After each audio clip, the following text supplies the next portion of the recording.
Bonjour mon ami, c'est Lucilla Léon-Félix, coach en stratégie financière et business. Je te souhaite la bienvenue sur ma chaîne. Ici, je parle entrepreneuriat, développement personnel, stratégie financière, business. Donc, si l'une de ces thématiques t'intéresse, je t'invite chaleureusement à t'abonner à cette chaîne. Tu peux également cliquer sur la petite cloche en bas à droite. Comme ça, tu seras averti par une notification à chaque fois que je mettrai en ligne l'une de nos nombreuses vidéos hebdomadaires qui t'apportent du bon contenu, comme celle que je m'apprête à partager avec toi dans quelques instants pour upgrader ta vie, booster tes finances et surtout te permettre de parvenir à la sécurité, à la liberté financière, à la sérénité, au bien-être auquel tu aspires. Deuxième chose, va en barre de description, tu verras un lien. Il s'agit d'un tout petit questionnaire très rapide à remplir.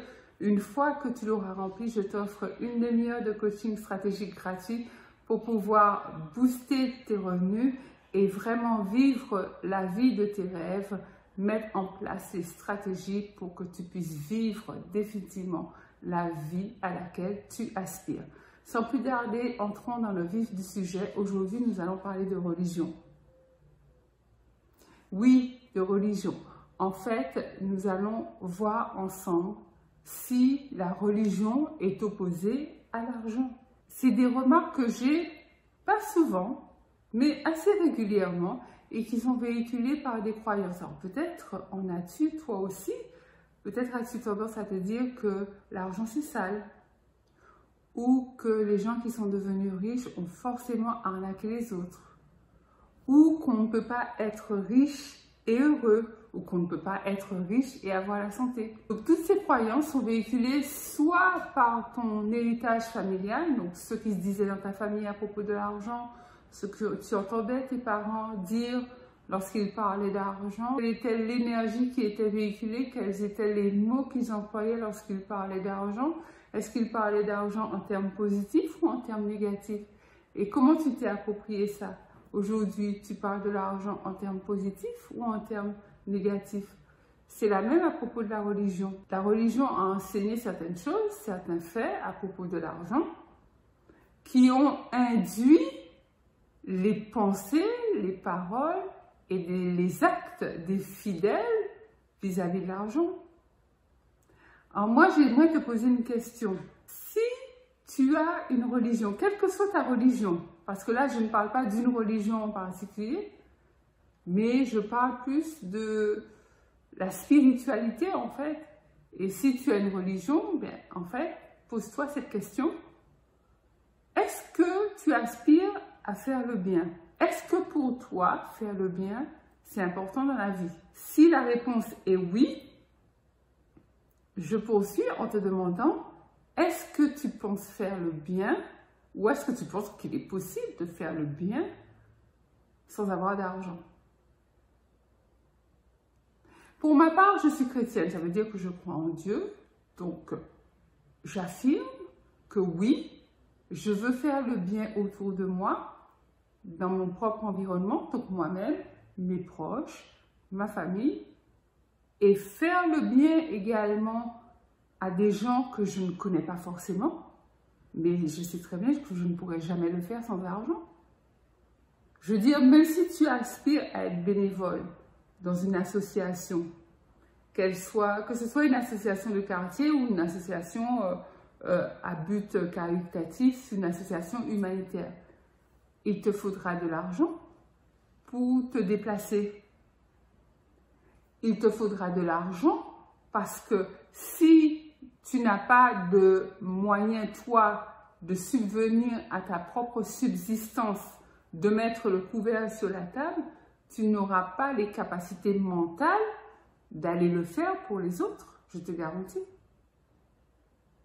Il y a une association que j'aime beaucoup, que j'aide de manière régulière. Donc, si ça t'intéresse, tu pourras te renseigner.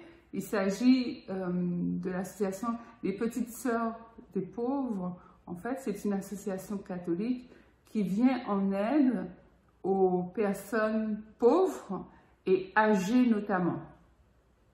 Alors, très récemment, j'ai reçu un mail. Alors, généralement, ils envoient aux donateurs régulièrement des lettres pour expliquer, avec un petit livret, pour expliquer les avancées des projets. Donc, la plus belle réalisation, la plus grosse réalisation qu'elles ont faite, parce que ce sont des sœurs en fait, c'est qu'elles ont construit un bâtiment neuf avec tous les moyens modernes d'accueil des personnes âgées. Et elles ont pu inaugurer ce bâtiment. En fait, c'est une association qui se trouve à Paris dans le 12e. Et récemment, elles m'ont envoyé un mail en me disant que avec la crise du Covid-19, elles n'ont plus la ressource de pouvoir aller quémander ou récupérer de la nourriture à Rungis, parce que Rungis, visiblement, est fermé. Et elles ne peuvent plus le faire non plus dans les supermarchés parce que ça devient très compliqué de se déplacer en période de confinement.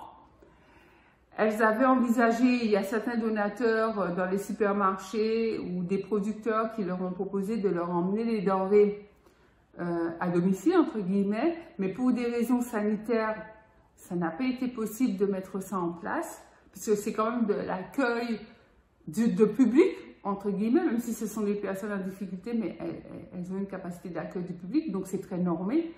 Il y a vraiment des normes, des règles à respecter. Et elles nous ont demandé, est-ce qu'on pouvait faire un don en ligne? Parce qu'avec la crise, encore une fois, la poste est devenue complètement aléatoire. Et c'est la raison pour laquelle la lettre qu'elles avaient envoyée pour Pâques n'est jamais arrivée. Moi, je n'ai jamais reçu cette lettre. Et je sais qu'elles ont régulièrement l'habitude d'envoyer un petit livret pour montrer un petit peu aux donateurs comment les choses se passent. Donc, pour être sensibilisé, moi je ne te raconte pas ça pour te dire ce que je fais, je donne pas, c'est pas du tout ça. Hein. Je te raconte ça pour te dire que moi je suis chrétienne et que il y a une association tenue par des personnes de religion et qui font appel à moi et à d'autres personnes pour des dons. Donc, si tu fais partie des personnes qui pensent que l'argent c'est sale et que l'argent dans la religion c'est la mère de tous les maux et que l'argent vient du diable, alors dans ces cas-là, pourquoi des sœurs, des religieuses feraient appel aux donateurs pour avoir des dons en demandant de ne pas envoyer des chèques, de faire des virements parce que la poste est complète. Et elles sont dans le besoin parce que là, elles ne peuvent plus bénéficier de denrées alimentaires fraîches, directement récupérées sur les marchés ou en supermarché. Elles ont besoin de tout acheter. Acheter, c'est-à-dire que là, il faut de l'argent. Pour acheter, il faut de l'argent. Donc, pour faire le bien autour de soi, lorsqu'on parle de religion, parce que là, on parle de religion, je te parle en tant que chrétienne et j'ai pris volontairement une association qui est religieuse, en fait, tenue par des sœurs, des petites sœurs des pauvres de Picpus, à Paris dans le 12e, si tu veux te renseigner. Je mets mon argent à leur service. Et c'est ça le principe de faire du bien à l'humanité. Puisque quelle que soit la religion, le message essentiel, la source du message, c'est de faire le bien autour de soi. Que tu sois une bénédiction pour toi-même et pour les autres. Donc en fait, j'affirme que l'idée du bien, faire le bien, la générosité, l'empathie, la compassion envers ceux qui ont moins, c'est tout sauf de la religiosité.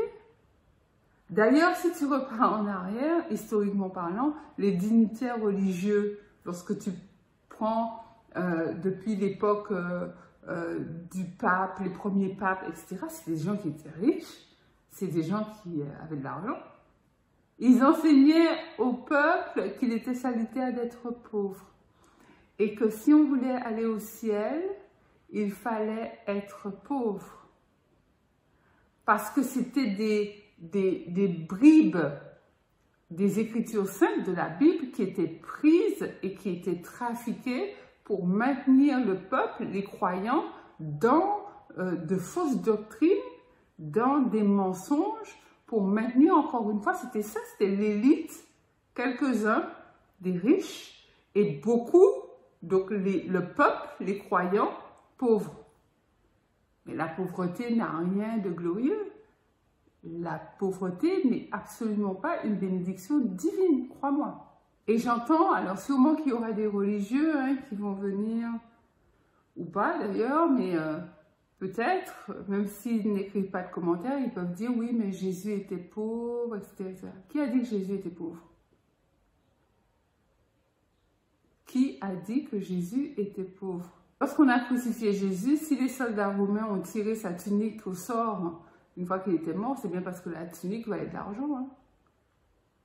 À aucun moment dans la Bible, il est écrit que Jésus mourait de faim et était obligé de mendier, etc., etc. Jamais. Jamais. D'ailleurs, toutes les personnes dont la Bible fait référence, tous les personnages historiques tirés de la Bible, que la Bible mentionne, comme Abraham, Moïse, Jacob, David, Salomon, Job, tout, enfin plein. Ils n'étaient pas riches, ils étaient immensément riches. Je veux dire, je me pose la question souvent, mais quel est ce rapport entre le mal et l'argent? C'est parce que, peut-être parce que Judas a vendu Jésus pour quelques pièces d'or. C'est le courant de la vie, c'est pas à l'époque de Jésus que ça s'est passé, ça. Ça s'est passé bien avant l'époque de Jésus et ça a continué de se passer jusqu'à présent. L'argent est ce qu'il est. L'argent n'a aucune valeur autre que ce que tu en fais. Donc, ça veut dire que l'argent, tu peux l'utiliser pour faire le bien, comme on en parlait tout à l'heure, donc aider les plus démunis, les pauvres, etc. Ou tu peux t'en servir pour faire le mal. Mais quel rapport avec l'argent lui-même? Ça n'a aucun rapport. L'argent est neutre, en fait. Il y a des personnes qui se servent de l'argent pour acheter de la drogue. Et tu as d'autres personnes qui se servent de l'argent pour aller construire des écoles en Amérique du Sud ou ailleurs. Ça dépend de la finalité que toi tu en fais. D'ailleurs, toute la valeur de l'argent se retrouvera dans ce que tu en feras. Tant que tu ne l'as pas utilisé, c'est rien. C'est comme si tu n'en avais pas. Tu peux avoir 10 000 euros, 50 000 euros sur ton compte. Si c'est sur ton compte, c'est comme si tu es comme quelqu'un qui avait 0 sur son compte. Vous êtes au même niveau. Vous êtes strictement au même niveau. Une fois que tu prendras tes 10 000 euros ou une partie de tes 50 000 euros ou tes 50 000 euros tout entier pour en faire quelque chose, on verra à ce moment-là les fruits que te porte l'argent. Si ce sont des bons fruits ou des mauvais fruits. Avant cela, l'argent est neutre, parfaitement neutre. L'argent n'est qu'un moyen en fait. Religion par religion, spiritualité par spiritualité, l'argent n'est qu'un moyen. Ce que je peux te dire également, c'est que si tu aspires à être une bénédiction pour les autres comme moi c'est ma valeur. Être une bénédiction pour mon entourage proche et également pour les autres, sans argent, c'est compliqué. En tout cas, ce que je peux te dire, si tu aspires à être une bénédiction pour les autres, comme moi c'est mon souhait, c'est mon cas. Je veux absolument pouvoir être une bénédiction pour mon entourage proche et également pour d'autres personnes que je ne connais pas forcément et qui ne me connaissent pas forcément. Sans argent, c'est compliqué. Faut pas se mentir, sans argent, c'est même impossible. Et puis l'argent, c'est pas un sujet de piété, pas du tout.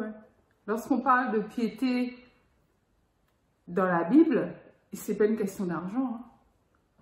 La piété vient du cœur, en fait. Et être pauvre, c'est vraiment pas une bénédiction. Au contraire, c'est plutôt une malédiction. Parce que tu ne peux rien faire. Tu ne peux rien faire pour ta vie même. Tu es bloqué pour ta propre vie. Donc, on n'ira pas plus loin. Ça te bloque déjà pour ta propre vie. Avoir de l'argent en abondance et s'en servir autour de soi pour faire le bien, c'est ça, la bénédiction. C'est ça, la clé. Et pour moi, c'est ça, la finalité de tout chrétien. Donc, je terminerai sur ces paroles en te disant que si toi, tu crois en Dieu, si tu ne crois pas en Dieu, bon, mais je veux dire, si tu crois en Dieu et tu crois que Dieu, c'est bien celui qui a créé le ciel, la terre, tout ce qu'il renferme et que c'est le Dieu de l'infini, ta vision ne peut être qu'extraordinaire.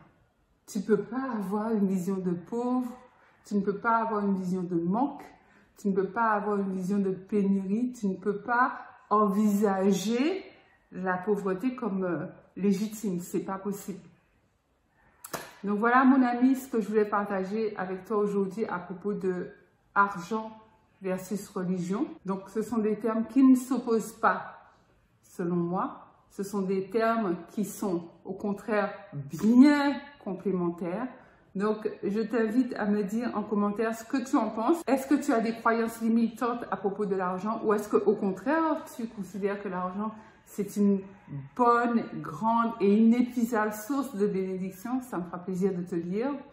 Pense à liker cette vidéo, un gros pouce bleu, partage-la massivement tout autour de toi, puisque c'est comme ça que l'information se diffuse au plus grand nombre et que la communauté grandit. Tu dois faire partie de cette communauté. Alors, abonne-toi, si ce n'est déjà fait, abonne-toi maintenant. C'est Luce Félix, coach en stratégie financière et business. Je te dis à très vite pour une nouvelle vidéo. Bye bye.